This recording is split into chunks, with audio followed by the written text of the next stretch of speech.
அன்பு வணக்கங்கள். நான் உங்கள் டாக்டர் ஜேபி. மீண்டும் ஒரு முறை உங்களை சந்திப்பதில் மிக்க மகிழ்ச்சி. இன்று நாம் எடுத்துக்கொண்டிருக்கும் தலைப்பு பெரும்பாலும் எல்லாருக்கும் இருக்கக்கூடிய ஒரு பிரச்சனை, கால் மூட்டு வலிகள். ஒரு 40 வயசு ஆயிடுச்சுனாலே முட்டு வலி இல்லாதவங்க யாருமே இல்லைங்கிற மாதிரி ஒரு நிலைமை இன்றைக்கி இருக்குது. சின்ன வயசில் கூட ஆரம்பிக்குது. ஸோ மூட்டு வலிகள் பெரும்பாலும் எல்லாரும் சந்திக்கிற ஒரு பிரச்சனை தான். ஆனால் அதை நீங்கள் ஆரம்பத்திலேயே கவனித்து சரி பண்ணலைன்னா ஒரு வயசுக்கு மேலே நடக்கிறதே சிரமமாயிடும். அப்போ இந்த மூட்டு வலிக்கான தீர்வு என்ன? ஆங்கில மருத்துவத்தில் இப்போ ரொம்ப முட்டி தேஞ்சி போச்சு அப்படின்னா மூட்டு மாற்று அறுவை சிகிச்சை அப்படின்னு அட்வைஸ் பண்ணுறாங்க. அதை வெட்டி எடுத்துகிட்டு, அந்த தேஞ்சி போன முட்டியை வெட்டி எடுத்துகிட்டு உலகத்தில் முட்டியை அதை பொறுத்துறாங்க. அதுவும் 100% சக்ஸஸ்ன்னு பார்த்தீங்கன்னா இல்லை. சிலருக்கு நல்லா வேலை செய்யுது, சிலருக்கு அதுவும் பிரச்சனைகளை உண்டு பண்ணுது. அறுவை சிகிச்சைக்கு அப்புறமும் நடக்க முடியாமல் இருக்கிறவங்க இருக்கிறாங்க, நல்லா நடக்கிறவங்க இருக்காங்க. அப்போது இந்த அறுவை சிகிச்சையெல்லாம் இல்லாமல் இந்த ஹோலிஸ்டிக் ஹீலிங் வழியாக மூட்டு வலிகளை சரி செய்வது எப்படி? இதில் நீங்கள் ரொம்ப கவனமாக கவனிக்க வேண்டிய ஒரு விஷயம் என்ன அப்படின்னா, யூடியூப்பில் திறந்தீங்கன்னா நிறைய வீடியோக்கள் இருக்குது. ஒரே முத்திரையில் மூட்டு வலிகள் சரியாகிவிடும், எல்லா வகையான மூட்டு வலிகளையும் சரியாக குணப்படுத்தும் அற்புதமான முத்திரை அப்படின்னு ஏதாவது ஒரு முத்திரையை போட்டிருப்பாங்க. நிச்சயமாக சொல்கிறேன், எந்த ஒரு முத்திரையிலும் மூட்டு வலி கம்ப்ளீட்டாக சரியாகாது. ஒரு தற்காலிக நிவாரணம் கிடைக்குமே தவிர கம்ப்ளீட்டாக அது குணம் ஆகாது. அப்போ அதுக்கான வழிமுறை என்ன? நீங்கள் ஸ்டெப் பை ஸ்டெப்பாக போகணும். முதல்ல மூட்டு வலி ஏன் உருவாகுது அது தெரிஞ்சால் தான் அந்த அடிப்படையான மூல காரணம் என்னன்னு கண்டுபிடிச்சி அதை முதல்ல சரி பண்ணணும். இப்படி படிப்படியாக நம்ம ஸ்டெப் பை ஸ்டெப்பாக நீங்கள் போனீங்கன்னா எல்லா வகையான மூட்டு வலிகளையும் சரி பண்ண முடியும். 1-2 விதிவிலக்குகள் உண்டு, அதை நான் அப்புறம் சொல்கிறேன். ஆனால் பெரும்பாலான 90% மூட்டு வலிகளை நம்மளால் சரி பண்ண முடியும். பொறுமையாக செய்யணும். ஸ்டெப் பை ஸ்டெப்பாக நான் சொல்கிறத கரெக்டாக நீங்கள் பண்ணணும். இது மட்டும் நீங்கள் பண்ணிங்கன்னா ஒரு 6 மாதத்தில் உங்களால் இப்போ நடக்க முடியாமல் இருக்கிறவங்க கூட நடக்க முடியும். ஆனால் இதில் எல்லா ஸ்டெப்பையும் கரெக்டாக நீங்கள் பண்ணணும். ஸோ இப்போ நம்ம ஒன்று ஒன்றா பார்க்கலாம். இந்த மூட்டு வலிகள் அப்படின்னு சொல்லும்போது இதோட முக்கியமான காரணங்கள் என்ன அப்படின்னு பார்த்தா 2ஆக பிரிச்சிடலாம். ட்ரமாட்டிக், நான் ட்ரமாட்டிக். அது அடிபடுவதால் வருகிற வலிகள், அடிபடாமல் உருவாகிற வலிகள். இதுதான் மூட்டு வலியோட 2 ப்ராட் கிளாசிஃபிகேஷன். இப்போ அடிபடுறது அப்படின்னு பார்த்தீங்கன்னா பெரும்பாலும் ஸ்போர்ட்ஸ் இன்ஜுரிஸ், விளையாடும்போது கீழே விழுறது, இல்லை வயதானவர்கள் எங்கே இடிச்சுக்கிறது, பாத்ரூமில் விழுறது, படிக்கட்டில் விழுறது, இந்த மாதிரி நிறைய இருக்குது. மற்றபடி ஆக்சிடெண்ட்ஸும் நடக்கும்போது மூட்டுகள் அடிபட வாய்ப்புண்டு. அப்போ இது ஒரு சின்ன பர்சன்டேஜ் தான். இந்த அடிபட்டு வருகிற மூட்டு வலி ஒரு சின்ன பர்சன்டேஜ். இந்த நான் ட்ரமாட்டிக், அடிபடாமல் உருவாகிற மூட்டு வலிகளில் மிக முக்கியமான காரணம் ஆஸ்டியோ ஆர்த்ரைட்டிஸ், ஷார்ட்டாக OA, ஆஸ்டியோ ஆர்த்ரைட்டிஸ். நம்ம இப்போ இந்த ஆஸ்டியோ ஆர்த்ரைட்டிஸ் பற்றி தான் முழுமையாக பார்க்க போகிறோம். இது தவிர இன்ஃப்ளமேட்டரி ஆர்த்ரைட்டிஸ்ன்னு இருக்குது, பர்சைட்டிஸ் இருக்குது, டெண்டினைட்டிஸ் இருக்குது, பேக்கர் சிஸ்ட் இருக்குது, பெட்டலோஃபிமோரல் பெயின் சிண்ட்ரோம், ரன்னர்ஸ் நீன்னு சொல்லுவோம், அது இருக்குது. இல்லை வேறு எங்கேயாவது ஒரு பிரச்சனை இருந்து அதனால இங்கே ரெஃபர்டு பெயின், முட்டியில் பிரச்சனை இருக்காது, குதிகால்லையோ அல்லது இடுப்புலையோ இருந்து பிரச்சனை இருந்து அந்த இம்பேலன்ஸ்னால் வரக்கூடிய வலி அது கூட இருக்குது. அப்போ எந்த வகையான மூட்டு வலியாக இருந்தாலும் நீங்கள் முதல்ல பண்ண வேண்டியது உங்களுடைய மருத்துவரை போய் பாருங்கள். பார்த்து எதனால் இந்த முட்டு வலி வந்திருக்கு, இந்த முட்டு வலிக்கான காரணம் என்ன, இதை முதல்ல கரெக்டாக புரிஞ்சுக்கோங்க. இதை புரிஞ்சுக்கிட்டு அதுக்கப்புறம் அடுத்த ஸ்டெப் போகலாம். நம்ம இப்போ சொல்ல போகிற எல்லா ரெமடியும் ஆஸ்டியோ ஆர்த்ரைட்டிஸ்க்கானது. The most common condition in the elderly is osteoarthritis. வயதாக உருவாகும் முட்டு வலிகளில் மிக மிக முக்கியமானது இந்த ஆஸ்டியோஆர்த்ரைட்டிஸ், எலும்பு தேய்வு அப்படின்னு சொல்லுவோம். ஆனால் ஆக்சுவலாக இதில் எலும்பு தேய்கிறத விட அதுக்கு நடுவில் உள்ள கார்டிலேஜ். இப்போ ஆஸ்டியோஆர்த்ரைட்டிஸ் அப்படின்னா என்ன, டெஃபினேஷன் என்னன்னு பார்த்தீங்கன்னா, it's a progressive disorder. Progressive disorder அப்படின்னா கொஞ்சம் கொஞ்சமாக அதிகமாகிட்டே வரும். ஒன்ஸ் இது ஸ்டார்ட் ஆகிடுச்சுன்னா அது நிற்க போகிறதில்ல, கொஞ்சம் கொஞ்சமாக அதிகமாகும்.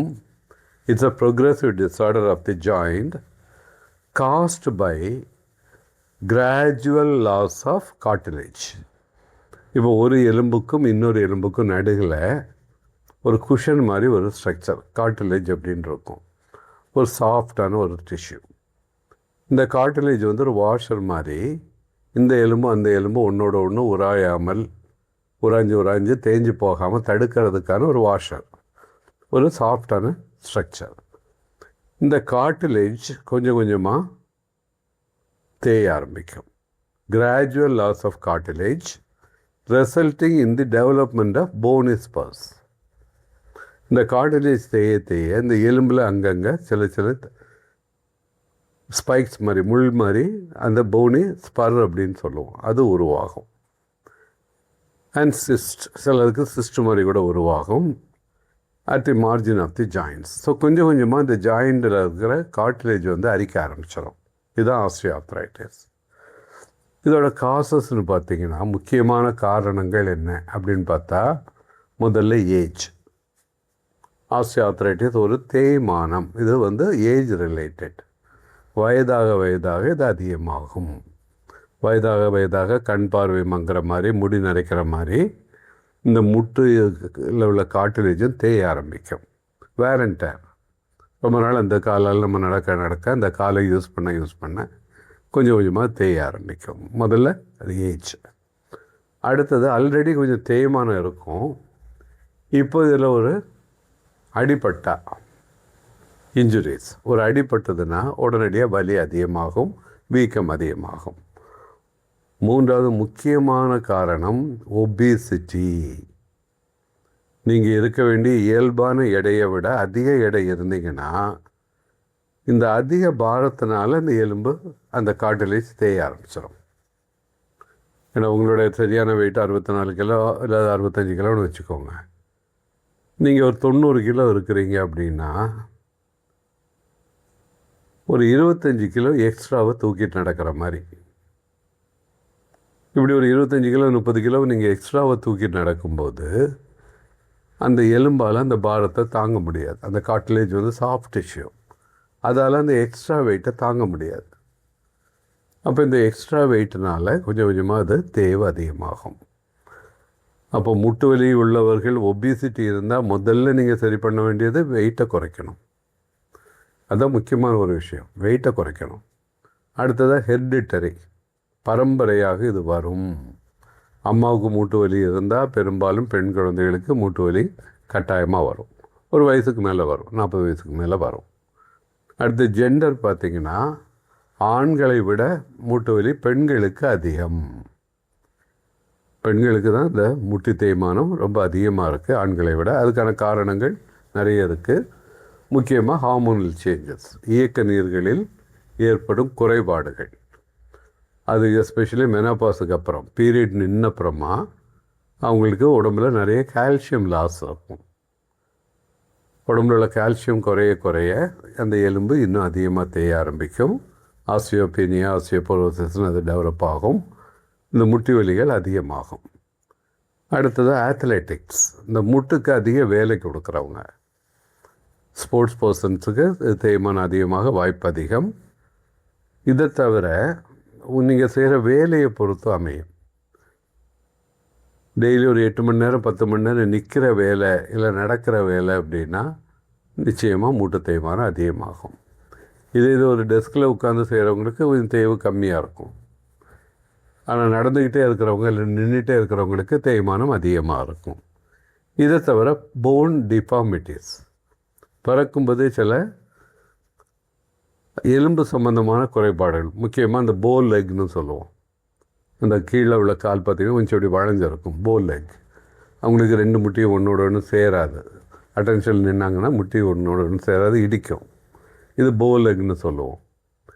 இது ஒரு ஸ்ட்ரக்சரல் டிஃபார்மிட்டி. இந்த மாதிரி போல் லெக் உள்ளவங்களுக்கும் முட்டி எலும்பு தேய்கிறது அதிகமாக இருக்கும். இல்லை ஒரு காலை விட இன்னொரு கால் ஒரு 1 இன்ச்சு 1/2 இன்ச்சு வித்தியாசம் இருந்தால் லெங்த்தில், அப்போவும் முட்டி தேய்மானம் அதிகமாகும். ரெண்டாவது, நீங்கள் நிற்கிற அந்த ஸ்டாண்ட்ஸ், நீங்கள் நிற்கும்போது ஒரு பக்கமாகவே சாஞ்சு நிற்கிறீங்க, வெயிட்டை ஒரு காலில் மட்டும் அதிகமாக போடுறீங்க, ஒரு காலில் கம்மியாக போடுறீங்க, நடக்கும்போதும் கொஞ்சம் சாஞ்சு நடக்கிறீங்க, இந்த மாதிரியெல்லாம் பண்ணாலும் முட்டி தேய்மானம் அதிகமாகும். இப்படி பல காரணிகள் இருக்குது. நீங்கள் குறிப்பாக ஞாபகம் வச்சுக்கொண்டது என்ன, பெண்களுக்கு அதிகம் வரும், அதுவும் பீரியட் நின்னப்புறமா இன்னும் ஜாஸ்தியாக வரும். ஒபிசிட்டி இருந்தால், அதிக வெயிட் இருந்தால் நிச்சயமாக வரும். பரம்பரை காரணிகளும் இருக்குது. ஸோ உங்கள் அம்மாவுக்கோ பாட்டிக்கோ இல்லை உங்கள் பெரியம்மா சித்தி அந்த மாதிரி யாருக்காவது இது இருந்தால் உங்களுக்கும் வர வாய்ப்பு அதிகம். ஸோ சின்ன வயசுலேருந்தே கவனமாக இருக்கணும். அடுத்தது சிம்டம்ஸ். என்னென்ன சிம்டம்ஸ் இருக்கும்? முதல் சிம்டம் நீங்கள் நோட்டீஸ் பண்ணுறது என்ன? வலி, பெயின். முதல் சிம்டம் பெயின் தான். அடுத்தது ஒரு ஸ்டிஃப்னஸ் இருக்கும், முட்டி ஃப்ரீயாக இருக்காது. அது எஸ்பெஷலி காலில் எழுந்தவுடனே படுக்க விட்டு எழும்பும்போதே முட்டி ஸ்டிஃபாக தெரியும். கொஞ்சம் நடக்கிறது கொஞ்சம் ஸ்டிஃபாக இருக்கும், நடக்கிறது கஷ்டமாக இருக்கும். கொஞ்சம் நடக்க ஆரம்பித்த பிறகு இந்த ஸ்டிஃப்னஸ் கொஞ்சம் குறையும். ஆனால் நாளாக கொஞ்சம் கொஞ்சமாக அந்த ஸ்டிஃப்னஸோட இன்டென்சிட்டி அதிகமாகிட்டே வரும்.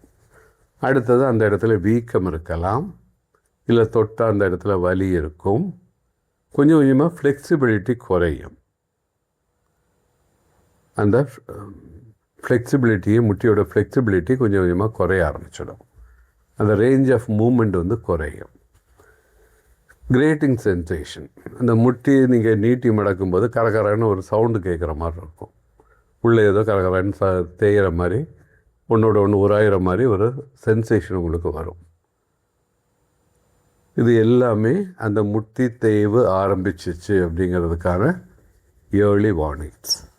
ஆனால் இதை நீங்கள் எக்ஸ்ரே எடுத்து தான் கன்ஃபார்ம் பண்ணணும். எக்ஸ்ரே எடுத்து பார்க்கும்போது அதில் கிரேட் 1, கிரேட் 2, கிரேட் 3, கிரேட் 4னு பிரிப்பாங்க. கிரேட் 1 ஒரு வயசுக்கு மேலே எல்லாருக்குமே இருக்கும்.